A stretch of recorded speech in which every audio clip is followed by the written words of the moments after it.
আর সাকিব ভাই আরে পাইলেই পিটাবেন, জেনে পান পিটাবেন আরে ধরে বেয়াদব কোথাকার। আসসালামু আলাইকুম, ভালো থাকেন সবাই। মানে কি বলবো বলেন। আমার জীবন তো এমন হওয়ার কথা ছিল না। বিয়ে করেছি, কাউকে বলতে পারিনি। বাচ্চা হবে তাও কাউকে বলতে পারিনি।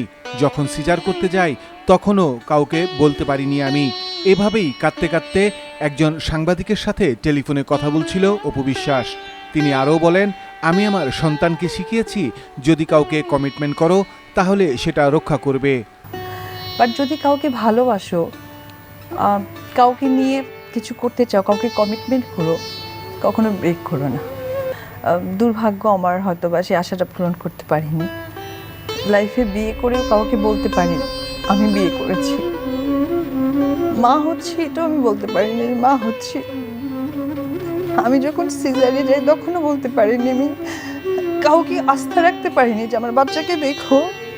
প্রথম জন্মদিনে প্রত্যেকটা মানুষকে ইনভাইট করেছি, তারা তাদের হাজবেন্ড উইথ বাচ্চা নিয়ে আসছে, আমাকে আমার বাচ্চাকে ক্যারি করতে হয়েছে।